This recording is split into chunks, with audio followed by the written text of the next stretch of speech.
Surat penawaran yang baik salah satu cara, salah satu kunci untuk menjadikan sebuah transaksi penjualan. Bagaimana cara kita membuat surat penawaran yang baik? Ikuti sesi kali ini. Bismillahirrahmanirrahim. Kembali ke materi mata kuliah Writing Business Letter, atau saya lebih sering menyebut dengan bisnis korespondensi bisnis, surat menyurat dalam bisnis. Anda tahu di dalam dunia perdagangan pasti ada sebuah surat menyurat, ada korespondensi, di mana beberapa poin berlaku umum, sehingga masing-masing pihak tidak perlu menduga-duga kira-kira maksudnya apa, ya. Dan seperti biasa, untuk mata kuliah bisnis koresponden ini, saya mengutip statement-statement dari Bob Sadino.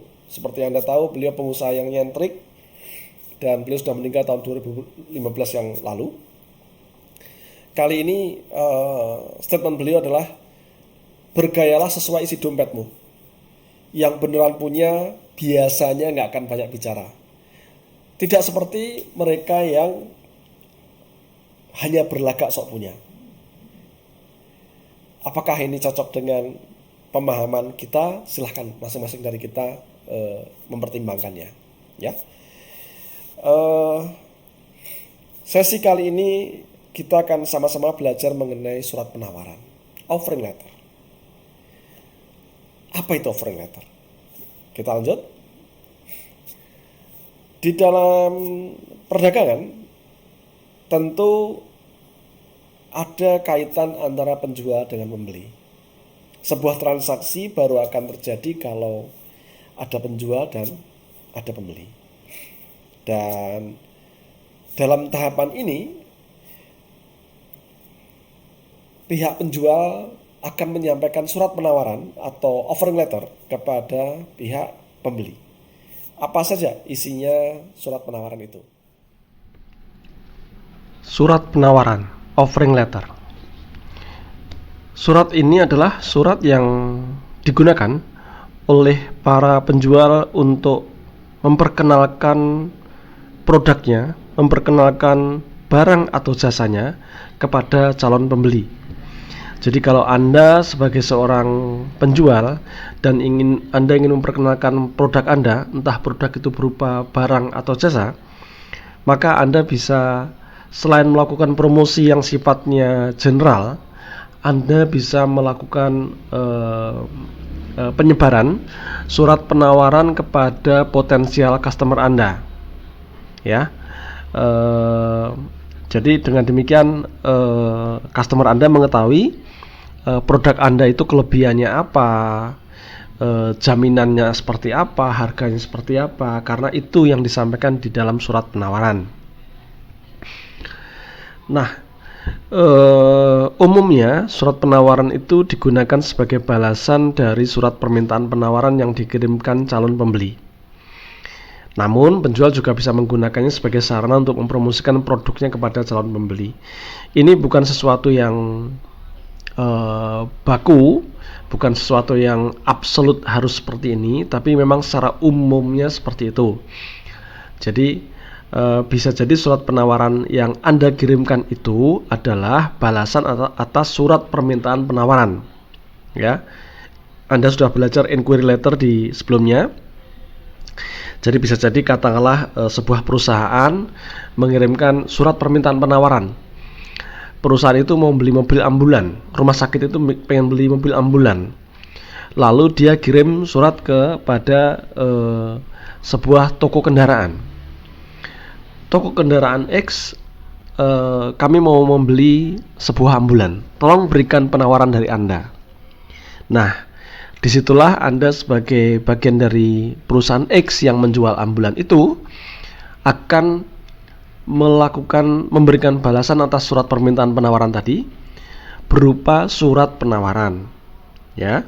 Di dalam surat penawaran itu nanti isinya apa saja kita sampaikan di slide-slide berikutnya. Jadi sekali lagi, ini bukan sesuatu yang baku, Tapi dalam beberapa kasus terjadi seperti ini. Jadi surat penawaran bisa merupakan balasan dari surat permintaan penawaran, tapi bisa jadi tanpa ada surat permintaan penawaran pun kita mengirim surat penawaran, karena memang sifatnya kita mempromosikan produk kita. Nah, surat penawaran ini merupakan salah satu jenis surat yang memuat informasi khusus tentang barang atau jasa. Tujuannya untuk menarik minat pembaca atau calon pembeli terhadap produk yang sedang ditawarkan, ya. Jadi di dalam surat penawaran ini ada informasi lengkap tentang produk atau jasa yang Anda tawarkan, ya. Apa saja? Nanti kita coba di slide berikutnya. Nah, apa saja fungsi surat penawaran? Yang pertama adalah untuk memperkenalkan barang atau jasa kepada publik, khususnya ke pihak yang sudah ditargetkan. Jadi katakanlah Anda menjadi karyawan atau Anda memiliki perusahaan alat kesehatan, dan Anda ingin memperkenalkan produk atau jasa Anda kepada publik, khususnya ke pihak yang sudah Anda anggap sebagai potensial customer. Maka Anda akan bikin surat penawaran ini untuk memperkenalkan barang atau jasa yang Anda miliki kepada pihak yang Anda targetkan. Karena alat kesehatan bisa jadi tidak jauh dari rumah sakit dan fasilitas kesehatan lainnya, ya. Jadi surat penawaran adalah cara untuk memperkenalkan produk kepada potensial customer. Berikutnya adalah untuk meningkatkan pemasaran produk kepada publik. Dengan surat penawaran artinya kita akan memberikan pendekatan, kita memberikan penjelasan yang sejelas-jelasnya kepada potensial customer kita. Harapannya apa? Agar penjualan kita, agar pemasaran produk kita itu meningkat.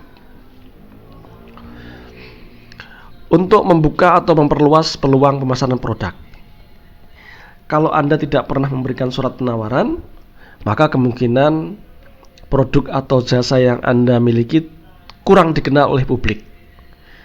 Nah, kalau produk Anda kurang dikenal, maka peluang pemasaran Anda juga kurang bagus. Nah, dengan surat penawaran kita berharap bahwa peluang pemasaran produk-produk atau jasa yang kita akan tawarkan semakin luas.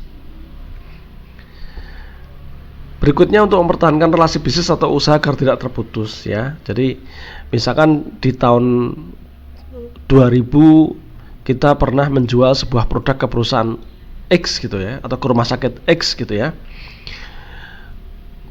3 tahun berikutnya kita kirimkan ulang kepada yang terhormat rumah sakit X.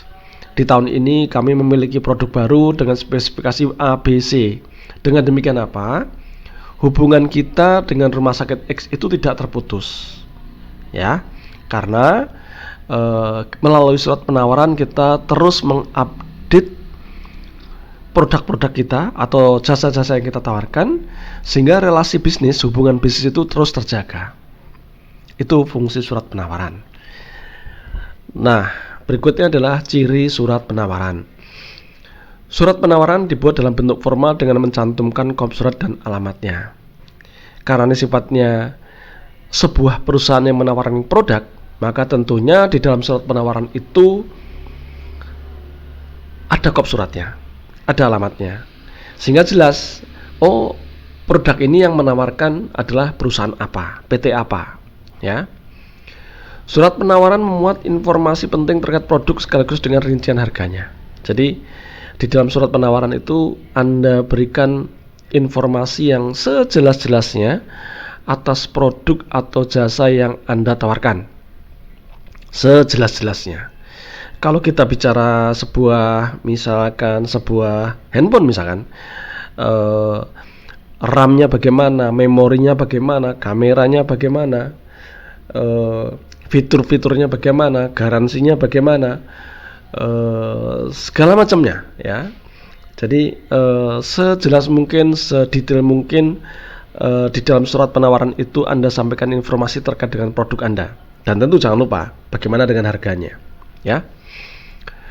Nah, surat penawaran dibuat serapi mungkin dan semenarik mungkin agar calon konsumen lebih mudah dalam memahami. Tentu Anda bisa membayangkan jika surat penawaran itu rumit surat penawaran itu tidak rapi, maka pembeli Anda mungkin juga tidak tertarik dengan penawaran Anda, ya.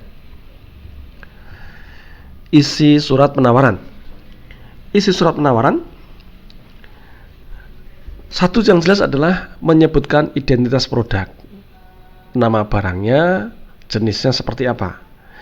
Nama barangnya adalah handphone, mereknya A, tipenya X, kira-kira seperti itu, ya.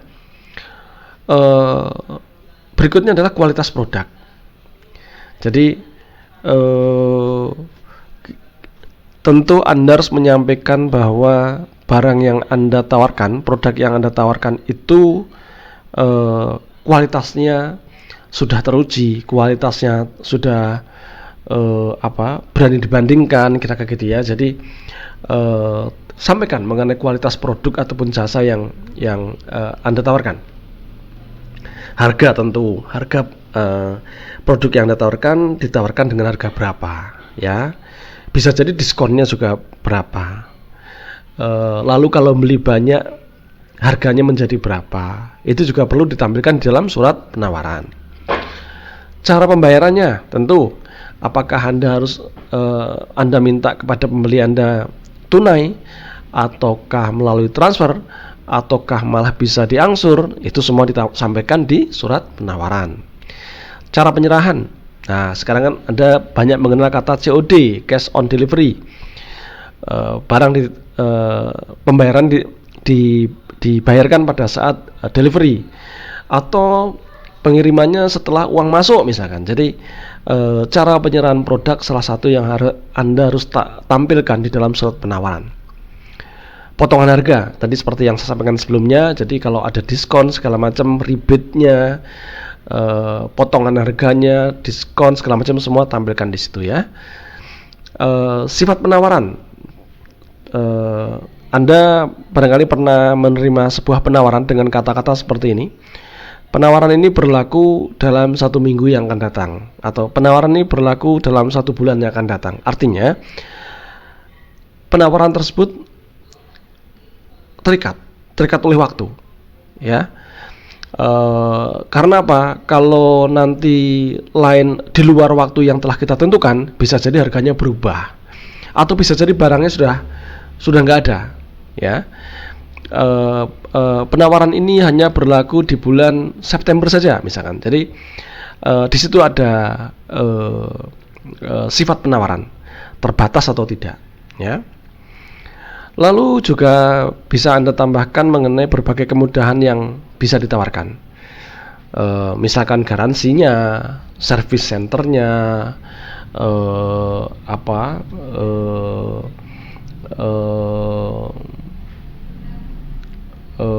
perawatan kalau ada kerusakannya, ya. Itu semua Anda bisa tampilkan di dalam surat penawaran dan bikin sebaik mungkin, bikin serapi mungkin, sehingga potensial customer Anda, customer yang Anda incar, itu akan tertarik dengan produk Anda. Nah, struktur surat penawaran alinea pertama, di mana di dalam alinea ini memuat mengenai identitas produk, seperti yang tadi saya sampaikan di slide sebelumnya. Ada identitas, ada kualitas, harga, dan keterangan lain yang dianggap diperlukan. Jadi apalagi kalau surat penawaran ini merupakan bentuk balasan dari surat permintaan penawaran. Jadi misalkan sebuah rumah sakit berkirim surat permintaan penawaran kepada toko mobil, lalu toko mobil memberikan balasan berupa surat penawaran. Nah, kalau seperti itu berarti di dalam surat penawaran yang kita kirimkan itu harus merujuk kepada surat permintaan yang dikirim oleh customer tersebut, ya. Nomornya nomor berapa, tanggalnya tanggal berapa. Biasanya dibuka dengan menindaklanjuti surat permintaan penawaran dari rumah sakit X. Maka dengan ini kami, dealer mobil merek XYZ, menawarkan kendaraan ambulan dengan merek apa, tipe apa, harganya bagaimana, garansinya bagaimana, after sales service-nya gimana, penyerahannya kapan, kira-kira seperti itu ya. Itu alinea pertama. Alinea kedua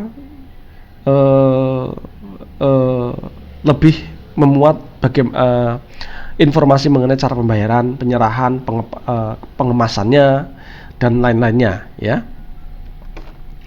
Lalu alinea ketiga adalah alinea yang sifatnya pemanis saja. Demikian penawaran kami, besar harapan penawaran kami ini bisa diterima dan kami tunggu surat pesanannya. Jadi kira-kira kalimat pemanis yang menyampaikan harapan agar antara penjual dengan potensial customernya itu jadi bertransaksi ya. Itu kira-kira struktur surat penawaran dari mulai alinea pertama, kedua, dan ketiga. Nah, berikut ini saya tampilkan contoh dari surat penawaran barang ya.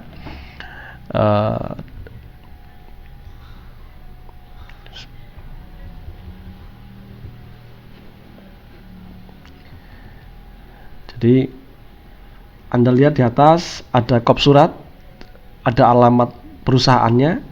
Jadi jelas sejak awal bahwa surat penawaran ini dari PT siapa, alamatnya di mana. Dan kelihatan sekali di situ bahkan bidang usaha dari PT Gilang Kencana juga disebutkan, peralatan dan mesin kantor ya.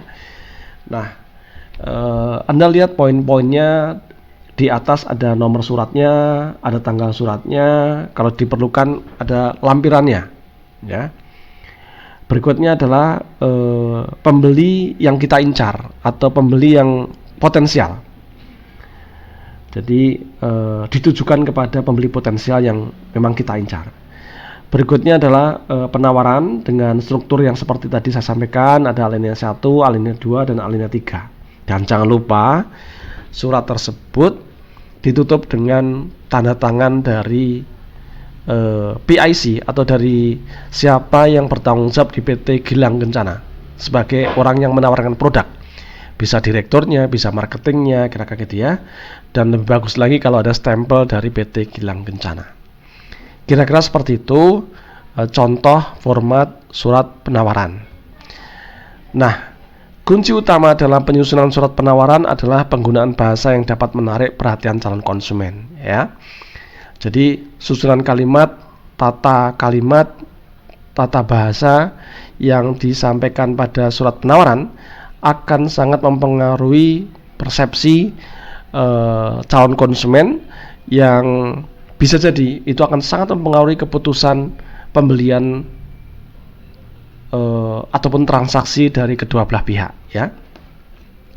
Gunakan bahasa yang membuat calon konsumen termotivasi untuk membeli atau menggunakan produk tersebut. Jadi misalkan kami adalah produsen alat kesehatan X yang telah bersertifikat ISO, telah memiliki standar SNI, yang memproduksi barang-barang dengan kualitas tinggi, bla bla bla bla. Jadi kalimat awalan seperti itu akan memberikan daya tarik kepada potensial customer yang Anda incar. Ya, itu adalah kunci dalam penyusunan surat penawaran. Demikian materi surat penawaran. Terima kasih. Jika ada pertanyaan, silakan Anda tuliskan dalam kolom ataupun menghubungi saya langsung. Terbuka untuk pertanyaan-pertanyaan dari Anda. Terima kasih. Wassalamualaikum warahmatullahi wabarakatuh.